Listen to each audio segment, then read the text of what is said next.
একটু সাইলেন্ট, সবাই চুপ করে প্লিজ। সবাই চুপ করি। আবার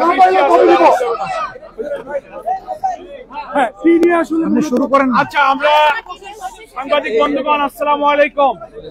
আমরা কিছুক্ষণ পূর্বে মার্কিন যুক্তরাষ্ট্রের সহকারী পররাষ্ট্রমন্ত্রীর সঙ্গে শুভেচ্ছা এবং মত বিনিময় হলো। আমাদের সম্মানিত আমিরে জামাত ডক্টর শফিকুর রহমানের সঙ্গে মত বিনিময় হয়েছে।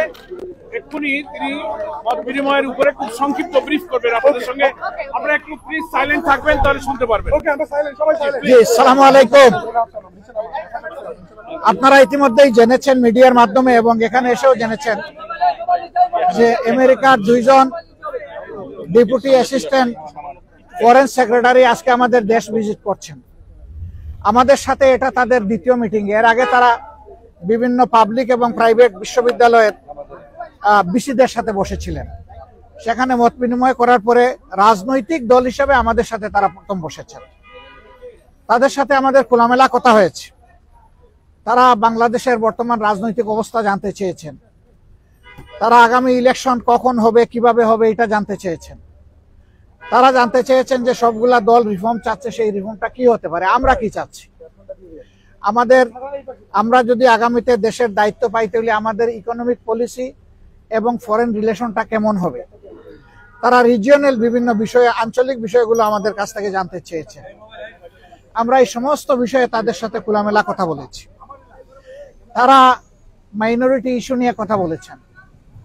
তারা এখানে ওমেন্সদের রাইটস নিয়ে কথা বলেছেন। তারা লেবার রাইটস নিয়ে কথা বলেছেন। আমরা এই সবগুলা বিষয়ে তাদের সাথে কনভারসেশন করেছি। এর পাশাপাশি আমরা তাদেরকে অনুরোধ করেছি যে আমাদের দেশ এখন একটা ক্রিটিক্যাল জাংচারে আছে, একটা ক্রুশিয়াল টাইম পাস করছে। এই সময় আমেরিকার পক্ষ থেকে 37% যে ট্যারিফ ইম্পোজ করা হয়েছে, এটা যেন তারা পুনর্বিবেচনা করেন এবং আমরা অনুরোধ করেছি আমাদের এই অনুরোধ তারা যেন পৌঁছে দেন। আমরা জানি ইতিমধ্যে আমাদের সরকারের পক্ষ থেকে একই অনুরোধ ফরমাল চিঠির মাধ্যমে জানানো হয়েছে। আমরা আশা করি যে তারা এইটুকু উপলব্ধি করে আমাদেরকে সহযোগিতা করবেন এবং আমরা কমিটমেন্ট বলেছি যে অলরেডি আমরা ডেমোক্রেটিক নর্মসের উপরে কমিটমেন্ট। আমরা আমাদের দলের ভিতরে গণতন্ত্র চর্চা করি এবং আমরা একই গণতন্ত্রের চর্চা করতে চাই। এর জন্য আমাদের যা করণীয় তাই আমরা করব। উদাহরণস্বরূপ আমরা বলেছি যে প্রত্যেকটা ক্রেডিবল ইলেকশনে আমরা অংশগ্রহণ করেছি, কম হোক বেশি হোক সংসদের ভিতরে আমাদের সংসদ সদস্য ছিলেন। At the same time election যখন বাংলাদেশে একবার মৃতপ্রায় হয়ে গিয়েছিল এরশাদ সাহেবের সময়, তখনকার আমির অধ্যাপক গুলাম আজম সাহেবই ইলেকশনকে জীবন ফিরিয়ে দিয়েছিলেন কেয়ারটেকার সরকারের ফর্মুলা প্রস্তাবনার মাধ্যমে, যেটা পরবর্তী পর্যায়ে বাংলাদেশের সংবিধানে অন্তর্ভুক্ত হয়েছিল। কিন্তু দুঃখজনকভাবে আওয়ামী লীগ এসে দলীয় স্বার্থে এটাকে সংবিধান থেকে নির্বাসনে পাঠিয়ে দিয়েছিল। এখন আবার সারা জাতি এটি চাচ্ছে এবং আশা করি আমরা এটা আবার পুনঃপ্রতিষ্ঠিত হবে। আমরা আগামী নির্বাচনটা পিয়ার ভিত্তিতে করতে চাই, যেটা ইতিমধ্যেই আমরা বলেছি, আপনারা জানেন। কেন চাই সেটাও আমরা বলেছি, আপনারা জানেন, নতুন করে বলার দরকার নেই। তারা শুধু এতটুকু জানতে চেয়েছেন যে আমরা কখন এই নির্বাচনটা অনুষ্ঠান দেখতে চাচ্ছি। আমরা বলছি যে সরকারের প্রধান উপদেষ্টা বলেছেন যে তিনি এই বছরের ডিসেম্বর অথবা আগামী বছরের জুনের মাধ্যমে ইলেকশন দেবেন। আমরা তার কমিটমেন্টে তিনি ঠিক আছেন এটা দেখতে চাই। আর আমাদের ভিউ হচ্ছে যে এটা রমজানের আগেই শেষ হয়ে যাওয়া দরকার।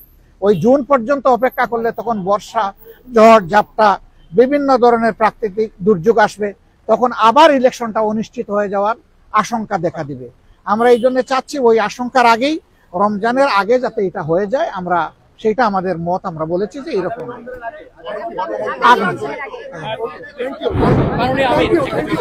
আগামী রমজান না, আগামী রমজান শুধু না, আগামী প্রথম রমজান। আগামী অনেক রমজান আসবে, তবে আগামী প্রথম রমজান সব ইস্যু আমরা বলেছি যে যাতে ট্রমাটাইজড, এখনো হাসপাতালের বেডে অনেকে পড়ে আছে, এখনো শহীদের মারা, সন্তানরা, স্ত্রীরা কান্নাকাটি করে। এই অবস্থায় আওয়ামী লীগের বিচার অবশ্যই হতে হবে, তবে আমরা বিচারটা চাই যে ফেয়ার বিচার। থ্যাংক ইউ, ধন্যবাদ, থ্যাংক ইউ, এতটুকু।